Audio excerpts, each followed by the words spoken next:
everyone, thank you so much for clicking onto the video. Today's learning objective is to understand the following techniques used in the preparation and purification of organic compounds. So we're going to look at refluxing, purification by washing, solvent extraction, recrystallization, drying, distillation including steam distillation, melting temperature determination and boiling temperature determination.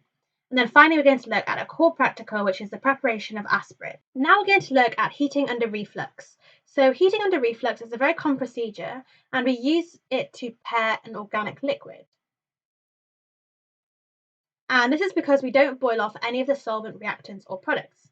So to heat under reflux, the equipment that we'll need will be a round-bottomed or pear-shaped flask, a condenser, rubber tubing, a stand and clamp, and also a heat source. So we usually use a Bunsen burner. And so on the right, we have a diagram of all of our quick fit apparatus. And so what we'll need is either this round-bottomed flask or this pear-shaped flask.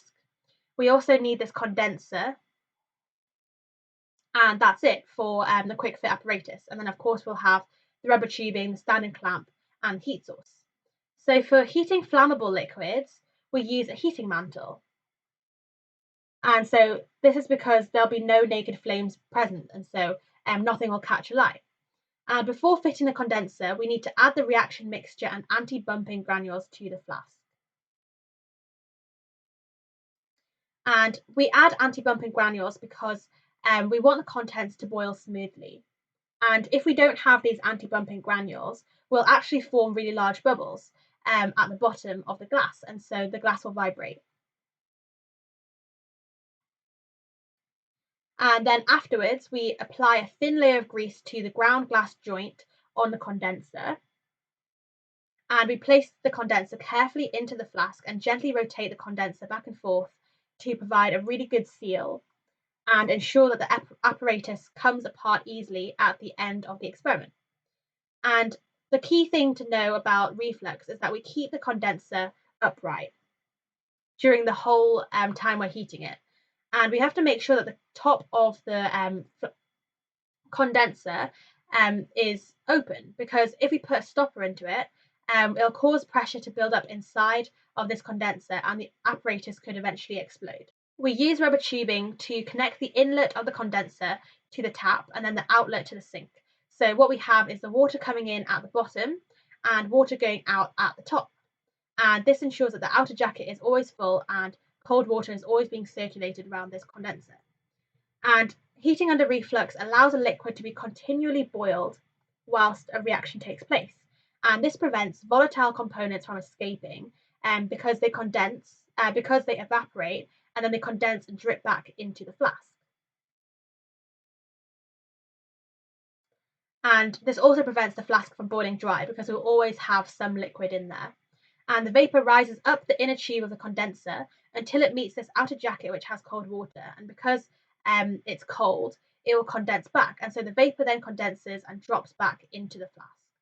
Now we're going to look at distillation. So after reflux, the crude liquid or solid product present in the flask needs to be purified to remove any byproducts or remaining reactants. And distillation is a common method used to separate a pure liquid from its impurities. So to carry out a distillation, what we need is a round-bottomed or pear-shaped flask, a condenser, rubber tubing, a heat source, which is usually a Bunsen, a stand and clamp, a screw cap adapter, a receiver adapter, a still head, and a thermometer. So on the right, we have our quick fit apparatus again, but this time we have to use all of these components. And so the flask is clamped by its neck, and the still head adapter, which is number 5, is connected to the flask screw cap adapter and the condenser. So here we would have the screw cap adapter, which is number 3.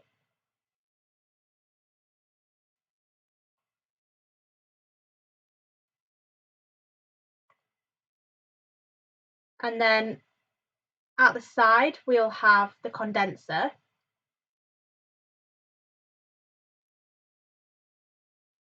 And then at the bottom, we'll have the flask, so either the pear-shaped or the round-bottomed flask.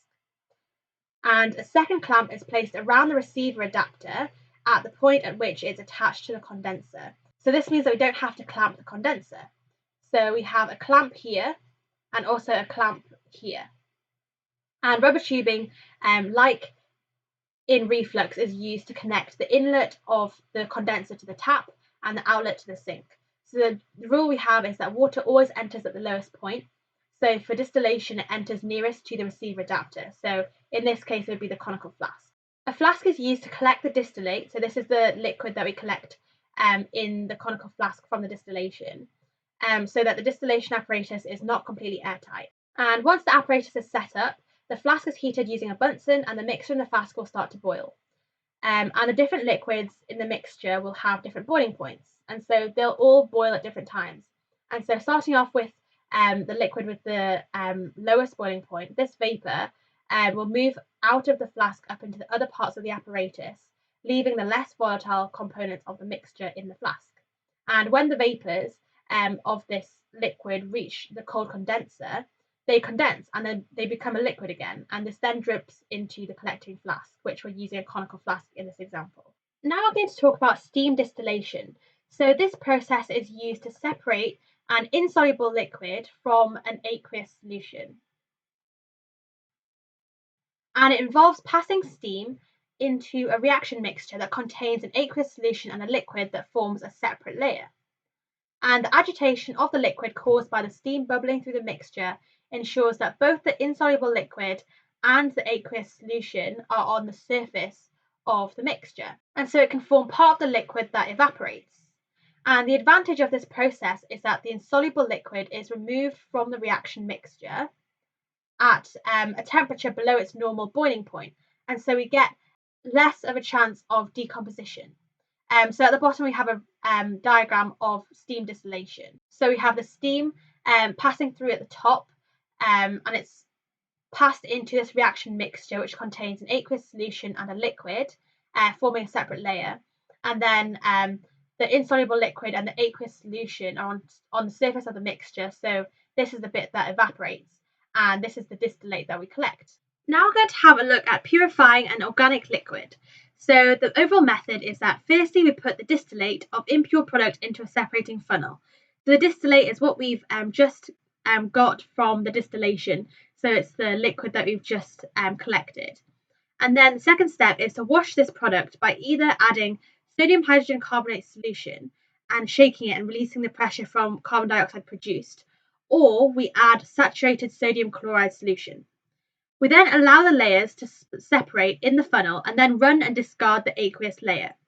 We then run the organic layer into a clean, dry conical flask and add 3 spatula loads of drying agent, which we're using anhydrous sodium sulfate, and this will dry the organic liquid. We then carefully decant the liquid into the distillation flask, and decant just is a fancy word for filter. And the last step is to distill to collect a pure product. A really important note is that the drying agent that we choose should be insoluble in the organic liquid and not react with this organic liquid. And another thing to think about is that the sodium hydrogen carbonate will neutralize any remaining reactant acid, and sodium chloride will help separate the organic layer from the aqueous layer. Now we're going to look at washing. So this can be used to remove impurities from either a liquid as well as a solid. And it could involve the use of water or an organic solvent, or it could use sodium carbonate solution, as this removes any excess acid that we have. And we have to choose a liquid that will dissolve the impurities, but as little of the substance being purified as possible. So for a solid, what we do is stir it in some of the solvent and then filter the mixture. And for a liquid, we would mix it with the solvent, and then it should dissolve little, if any, of the liquid to be purified. And then the mixture would then be shaken in a separating funnel.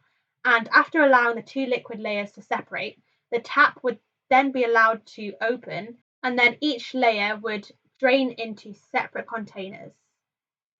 Now we're going to look at drying the organic product. So after we use a separating funnel, there may be some water left in the organic product that we obtain. And traces of water can be removed by adding a drying agent. This drying agent is usually an anhydrous inorganic salt, and it readily takes up water to become hydrated. And there are 3 common ones, so we can either use anhydrous calcium chloride, anhydrous calcium sulfate, or anhydrous magnesium sulfate.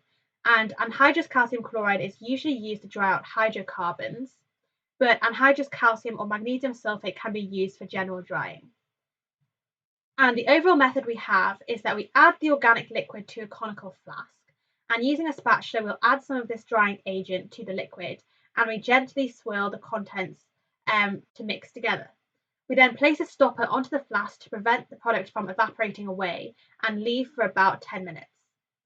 And if the solid has all stuck together in a lump, then this means that there's still some water present. And so this means that we'll need to add more of the drying agent until some solid is dispersed in the solution as a fine powder. We then decant the liquid from the solid into another flask, and if the liquid is dry, then it should be clear. So now I'm going to start talking about how to purify an organic solid. And so there are two steps in purifying an organic solid. We have the first step, which is filtration under reduced pressure, and then we have recrystallization. And we can then determine the compound's melting point to test how pure it is. So if it's pure, the melting point will be sharp, and it'll be also equal to the data book value for the pure compound. So we're firstly going to look at filtration.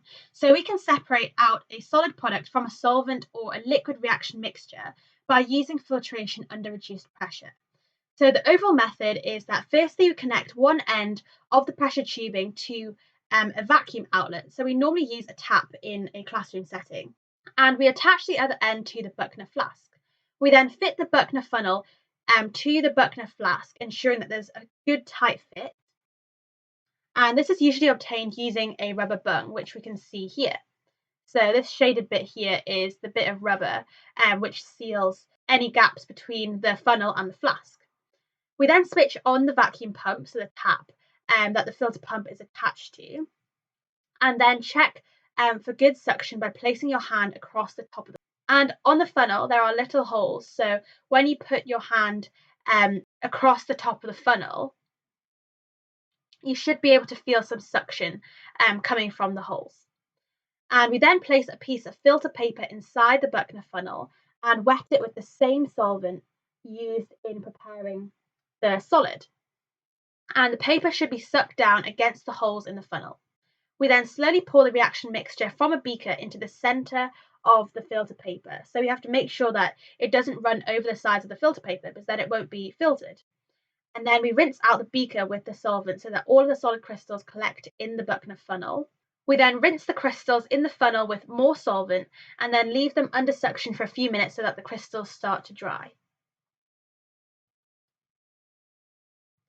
So on the right, we have a diagram of this. We have the tubing to the vacuum pump. So this will be attached to a tap, and the other end is attached to this Buchner flask. We then have the Buchner funnel securely attached onto this Buchner flask, so no air can escape. And so what we do is we're pumping all the air out. And so when you put the filter paper inside the Buchner funnel, sucked down right to the bottom of the funnel where all the holes are. And so this is how we can separate our solid product from the solvent or the liquid reaction mixture. And so we collect all of the purified product on top of the filter paper. Now we're going to have a look at recrystallization. So after the solid product is obtained after filtration, it will contain impurities. So we call it a crude product.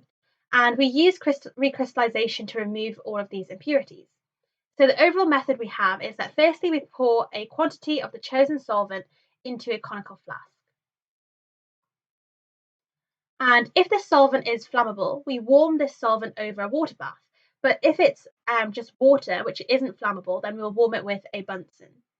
We then tip the impure sample into a beaker and slowly add this solvent, which is now warm, to this impure sample until it dissolves. And a really important thing to know is that we only add the minimum volume of solvent required to dissolve all of the solid. We then filter this solution hot using a Buchner funnel and pump that we've just seen. And the Buchner funnel makes sure that the solution doesn't cool too much whilst it's being filtered. And we then throw away the residue, because what we want is actually the filtrate, which is the liquid which we obtain in the Buchner flask. We then allow this solution to cool slowly, and if no crystals appear, we'll stir it vigorously for a few minutes, but crystals should appear without stirring. We could also try scratching some of the glass as well, which will trigger some crystals forming.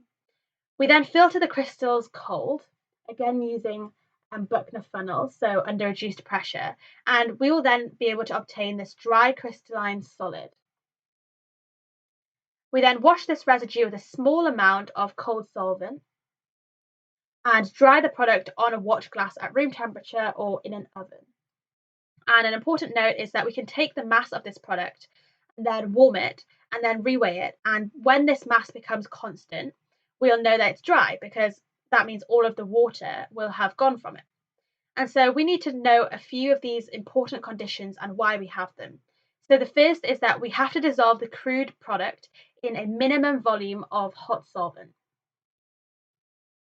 And the reason why the solvent has to be hot is because it ensures that all the product dissolves and the insoluble impurities are not dissolved. And so they stay in the Buchner funnel and we can remove it. And so this is also a key thing to note when we want to choose different solvents to use. We need to find a solvent where we can dissolve the product. So the product can dissolve in this hot solvent, but insoluble impurities won't. And we have to use a minimum amount of the solvent because this ensures saturated solution. And so all of the product will precipitate out when cooled. So what that means is that all of it will form crystals. And the second condition is filtering it hot using the Buchner funnel. And we do this because it removes all of the insoluble impurities as we want the filtrate. So the thing in the Buchner flask, so the liquid, as this contains the dissolved product.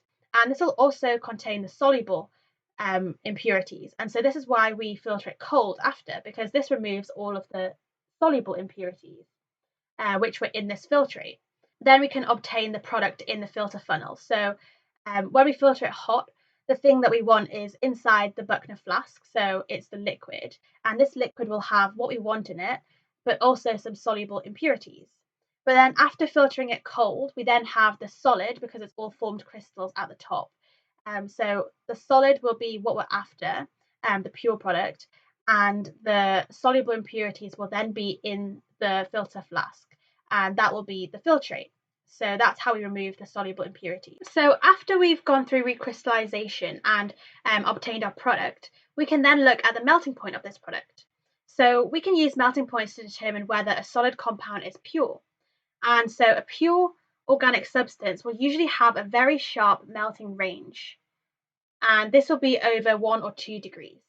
And melting range is the difference between the temperature at which the sample starts to melt and the temperature at which melting is complete. So because the sample we obtain is white, we can see when it's fully melted because it'll turn colourless. And an impure sample will melt over a wide range of temperatures, and its melting point will be a lot lower than a pure sample. So the pure sample is the one we find in a data book. And we can determine the melting point by using an electrically heated melting point apparatus, an oil bath, or a field tube. So the first thing we need to do is prepare the sample. So we take a capillary tube or a melting point tube, and we hold one end of the capillary tube in the hot flame of a Bunsen burner and rotate the tube until the end is sealed. We then allow this capillary tube to cool, and then we can fill it with our crystals that we've obtained from recrystallization. And we do this by pushing the open end of the capillary into the solid sample to force some of the solid into the tube. And then we can use one of the two methods below to find the melting point. So firstly, looking at using electrically heated melting point apparatus, the first thing we do is place the capillary tube, which has our sample in, into the sample hole, and a 0 to 300 degrees thermometer into the thermometer hole of the melting point apparatus. So this is what we can see on the diagram on the left. So we have our thermometer sticking out. And using the rapid heating setting, we then start to heat up the sample whilst observing the sample through the magnifying window. So the diagram on the right is our magnifying. So we can see that this bit here is white. And so this is our product. And this section here is beginning to melt because it's colourless. And so we can see our melting range because we can see when it starts to turn colourless and when the whole thing is colourless. So once the solid is seen to melt, we then record this melting point and allow the melting point apparatus to cool. And we then prepare a second sample in a new capillary tube and place in the melting point apparatus. And again, we do the same thing with heating it up and recording its melting point. And this time, as the melting point is approached, we set the apparatus to low and raise the temperature slowly whilst observing the sample. And so this is how we can get a more accurate determination of the melting point. And the second thing we can do is use an oil bath or a Thiel tube. So we set up the Thiel tube or oil bath like the diagram on the right. So this is a Thiel tube. And we attach the capillary tube containing the sample to a thermometer using a rubber band. And we insert this thermometer through a hole in the cork if using a Thiel tube, or clamp it to the thermometer if using an oil bath. And a really important thing is that the end of the thermometer and the end of the capillary tube should be dipped into the oil. And this is because the oil is what we're heating. And so in order for us to actually heat up the capillary tube properly, it needs to be in the oil. And then using a micro burner, we then slowly heat the side arm of the Thiel tube or the oil bath whilst observing the solid. And when the solid starts to melt, so again when it starts to turn colourless, we remove the heat and record the temperature at which all of the solid has melted. And it's really important to heat the oil slowly when approaching the melting point. And then we repeat the melting point determination a second time to ensure that we have an accurate value. So we can also look at boiling points to test the purity of compound. And impurities will increase the boiling temperature of liquids. And also a really important thing to note is that the boiling temperatures of pure organic compounds are recorded in data books. So also like the melting point. And so we can compare our value of the boiling point to the known value to estimate how pure the compound is. And the apparatus we use depends on the volume of liquid available and whether it is toxic or flammable. And so normally we can use the distillation apparatus. However, this test may not be good enough as we can't measure the boiling temperature very accurately. And this is because the thermometer might read too low or too high. And also, different organic compounds may coincidentally have the same boiling temperature.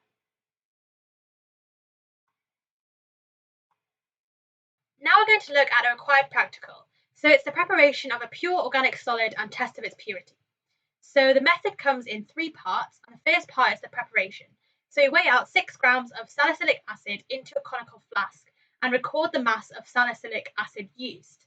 We then add 10 centimeters cubed of ethanoic anhydride into the flask by using a measuring cylinder and add 5 drops of sulfuric acid and swirl. We then warm the flask for 20 minutes in a beaker of hot water at 60 degrees Celsius and allow the flask to cool and pour its contents into water in a beaker, stirring well to precipitate the solid.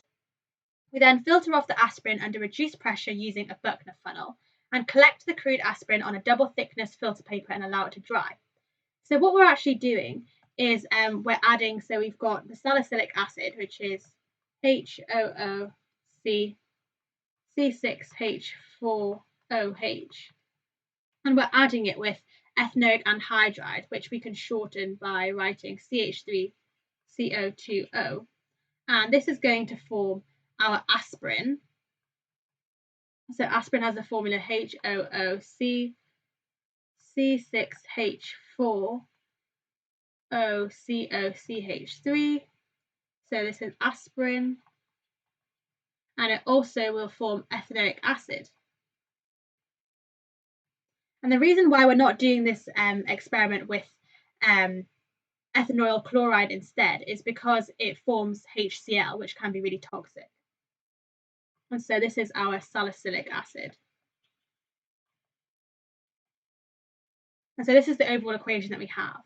And then for part 2, we measure out 15 centimeters cubed of ethanol into a boiling tube using a measuring cylinder and prepare a beaker half filled with hot water at 75 degrees Celsius. And one really important thing to note is that the boiling point of ethanol is 78 degrees. And so we have to make sure that the water doesn't exceed this temperature, otherwise the ethanol will vaporize. And so we use a spatula to add the crude aspirin to the boiling tube and place the tube into the water. And we then stir the contents until all the aspirin has dissolved and pour the hot solution containing dissolved aspirin into 40 centimeters cubed of water in a conical flask. We then allow this flask to cool slowly and white needles of aspirin should separate. And make sure to scratch the inside of the flask with a glass stirring rod to obtain more crystals. We then filter off the purified solid under reduced pressure and allow it to dry on filter paper and record the mass of the dry purified solid. And so basically what we do is we put the filter paper into the Buckner funnel, and a partial vacuum in the flask is created because we've connected the rubber tubing to something that sucks all the air out of it. And so that's how we filter it. And for part 3, testing the purity, what we do is we look at the data book value of when aspirin should melt. And if this dry solid is pure, it will melt at a precise temperature. And that's the key point here, is that the temperature has to be precise, because if it's impure, then it will melt over a range of temperatures. And these will be lower than the data book value for aspirin. And for us to measure the melting point, we're going to use an electrothermal melting point apparatus. And this should give us quite an accurate value of so after we've done this experiment, we can work out a few things. So we can work out the percentage yield of aspirin by working out the theoretical yield that we would get, and then dividing what we actually got by our theoretical and multiplied by 100, so we can see how big our percentage yield